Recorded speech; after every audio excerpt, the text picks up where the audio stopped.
ಉತ್ತರ ಕರ್ನಾಟಕದ ಹೆಮ್ಮೆಯ ರೈತ ಧ್ವನಿ ಟಿವಿ ಚಾನೆಲ್, ಬೆವರಿಗೊಂದು ಭರವಸೆ.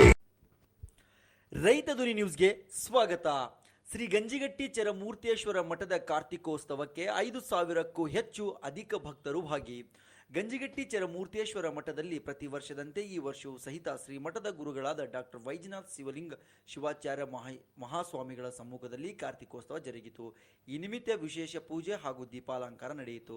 ನಂತರ ಪ್ರಸಾದ ಸೇವೆಯಲ್ಲಿ ಸುಮಾರು 5,000ಕ್ಕೂ ಹೆಚ್ಚು ಜನ ಭಕ್ತರು ಪಾಲ್ಗೊಂಡಿದ್ದರು. ಕಳೆದ ವರ್ಷಕ್ಕಿಂತ ಈ ವರ್ಷವೂ ಹೆಚ್ಚಿನ ಸಂಖ್ಯೆಯಲ್ಲಿ ಭಕ್ತಾದಿಗಳು ಪಾಲ್ಗೊಂಡಿದ್ದರು. ಪ್ರತಿ ವರ್ಷ ಹೆಚ್ಚಿನ ಸಂಖ್ಯೆಯಲ್ಲಿ ಭಕ್ತಾದಿಗಳು ಪಾಲ್ಗೊಂಡಿದ್ದರು.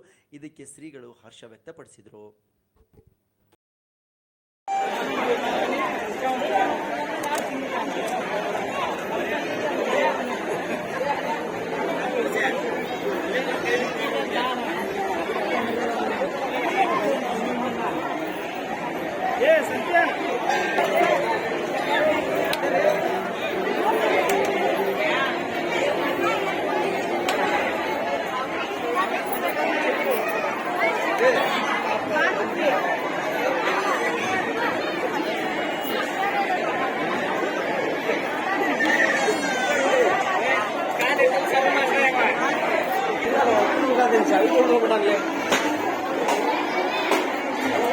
Right,